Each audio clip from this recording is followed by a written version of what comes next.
Gente, vou passar uma palavra aqui que eu tô estudando, que é em João 12, é no verso 25. Na verdade, é uma boa parte do capítulo, mas eu não vou ficar lendo.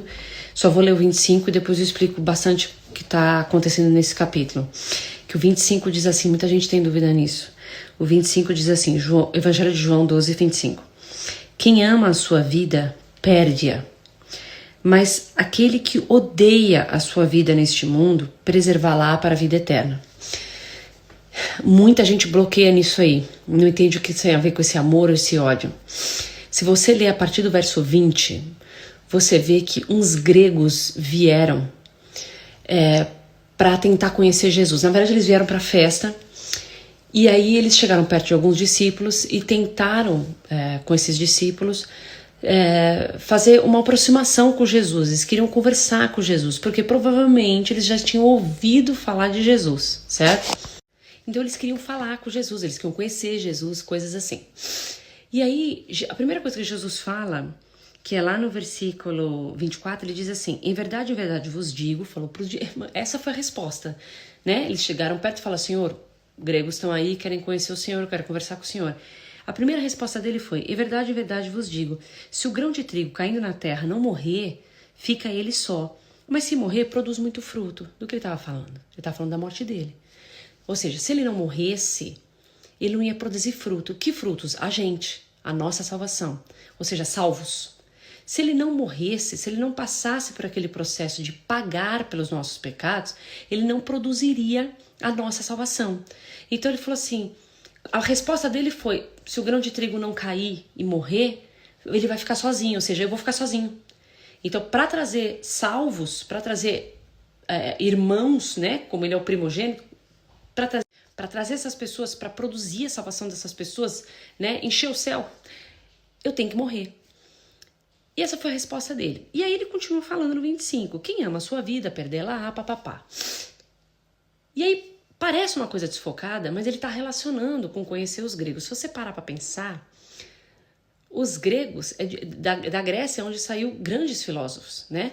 E Jesus, ele poderia estar sendo, não sei, considerado por esses gregos um filósofo, porque ele é uma pessoa que pregava para multidões. Aliás, a maior parte das coisas que Jesus fez foi falar, foi ensinar. Então devia estar chegando ao ouvido dessa galera, pô, tem um cara falando coisa profunda, tem um cara falando coisa boa, ele tá fazendo sinais também, mas fala, ensina multidões seguem ele. Então provavelmente os gregos aproximaram-se dele para fazer o nome dele. E ele falou assim, cara, tipo assim, eu não posso agora focar, eu não posso, ponto, focar em ser um filósofo famoso, em ser exaltado em nome pelas coisas que eu digo por essas pessoas, ir com eles para a Grécia e dali fazer um nome. Eu tenho que morrer, esse é o meu propósito. Se você continuar descendo ali, ele fala, minha alma está angustiada, ele fala no 27. Mas ele falou, mas vou pedir para o meu pai me livrar? Foi para isso que eu vim. Eu vim morrer, eu não vim ser famoso, eu não vim ser exaltado, eu não vim ser mais um filósofo grande. Eu vim morrer para produzir frutos. E aí ele relaciona isso. Aquele que ama a sua vida vai perder ela. Mas aquele que odeia ela nesse mundo vai preservá-la. Então por que ele está relacionando com isso? Porque naquele momento muitos de nós poderíamos nos amar de tal maneira, falar assim, melhor ficar famoso. Bom é ficar nesse mundo famoso. Então uma palavra boa que tem traduções no português que usa é que a palavra aborrecer, que seria, ele aborreceu a vida dele nesse mundo, do tipo assim, a minha vida nesse mundo não tem mais valor do que o meu propósito. A minha vida nesse mundo não tem mais valor do que aquilo que Deus quer que eu faça. Porque aquilo que Deus quer que eu faça não produz frutos só para mim, produz fruto para muitos. Então ele falou assim, se o grão de trigo cair e não morrer, ele vai ficar sozinho. Então se Jesus focasse em amar a si próprio nesse mundo, naquele momento, ele podia até fazer um nome de filósofo e ficar grande, mas ia ficar sozinho. E na verdade o propósito era produzir muitos, era produzir irmãos, produzir salvos, entende? Então o foco aqui não é você se odiar, né? Sair como doido, já não gosto mais de mim, que agora sou de Deus, não gosto mais de mim. Não tem nada a ver com isso. É sobre... deixa eu explicar na próxima história. É sobre, eu vou simplificar agora, porque na tradução original é muito mais fácil de entender, porque na tradução original eles relacionam a palavra odiar com a palavra comparar. Comparar. Então, assim, eu prefiro fazer isso do que fazer aquilo.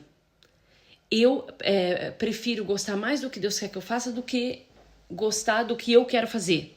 Percebe? Na verdade, esse ódio seria uma comparação, uma escolha. Eu prefiro fazer essa escolha. Então, eu faço a escolha pelo que Deus quer que eu faça do que por mim próprio. Eu escolho não ficar famoso para fazer o que Deus quer que eu faça. Até porque você entendeu que aquilo é melhor de qualquer maneira, né? Então, é sobre uma escolha. Esse se odiar não é não gostar de si.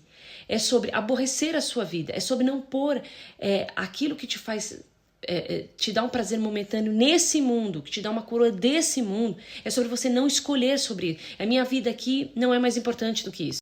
Vocês já sabem como é que é o Nino, né? Quando eu tô começando a falar com vocês...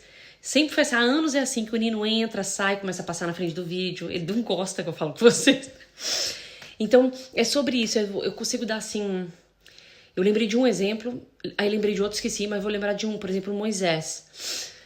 A Bíblia coloca isso, que Moisés, em Hebreus, ela fala que Moisés, ele preferiu, tipo, aquilo que era eterno, aquilo que daria a ele um galardão eterno, do que continuar na casa de Faraó, sendo como um dos filhos. E, cara, sendo como um dos filhos, ele estava numa baita, numa grandeza, ele estava numa baita, numa posição boa. Mas o que ele fez? Ele aborreceu a vida dele nesse mundo. Ele não escolheu pelo conforto de sentir coisas boas na vida dele. Então, ele odiou a vida dele, mas não é isso. Ele rejeitou, e a Bíblia chama isso, ele falou, ele rejeitou as coisas que no mundo traziam conforto para ele, para buscar algo eterno. Lembrei de outro exemplo, Nicodemos. A Bíblia fala que Nicodemos encontrou com Jesus à noite, bateu uma baita papo com ele horas, né? E tipo assim, muita coisa... Ele não estava entendendo o que Jesus estava falando, né? Porque tinha que ter uma revelação do Espírito. Ele não estava pegando. Não consigo dizer se era para ser assim, se não era, não sei. Eu sei que ele não estava pegando, mas ele estava com Jesus. E o que nos pareceu no final, até porque ele depois defende Jesus no meio dos fariseus, ele dá uma defendida nele. Então, o que nos pareceu é que ele brotou uma certa fé, mas a Bíblia mostra que Jesus não o seguiu.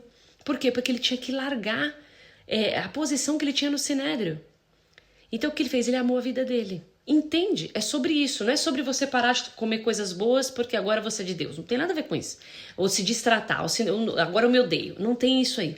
Ele escolheu o conforto do Sinédrio, porque é um conforto aquela posição, né?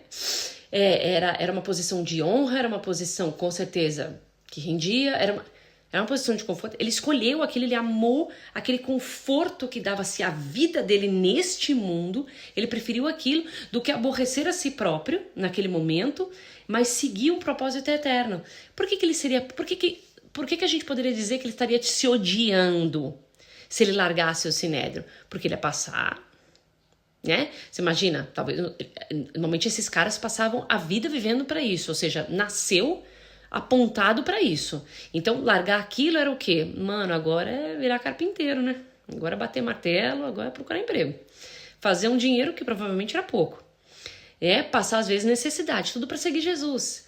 Então, o que parece? O cara odiou a vida dele, entende? Parece, não é que ele não tá se gostando, mas ele escolheu uma posição desconfortável para seguir um propósito. Então, resumindo e concluindo, odiar-se e amar-se nesse mundo, o que Jesus falou, é sobre você escolher por aquilo que pode te dar desconforto e que pode se chamar você está se odiando, ou seja, você está buscando o desconforto por uma situação, claro, não é sempre, né? Isso é aquilo que cada um é individual, por uma situação, por um propósito que Deus te deu, que é eterno. Uma coisa que está desconfortável para você, mas que você prefere por esse caminho porque você percebe que é esse caminho que Deus tem um propósito eterno e que vai gerar muitos frutos, que em vez de você ficar sozinho na glória, na coroa, na honra, no conforto, ainda por cima esse desconforto que você está se odiando, você está produzindo muitos frutos. Isso pode significar sua família, seus amigos, seus filhos, pode significar muita coisa, sei lá, mais do que isso até,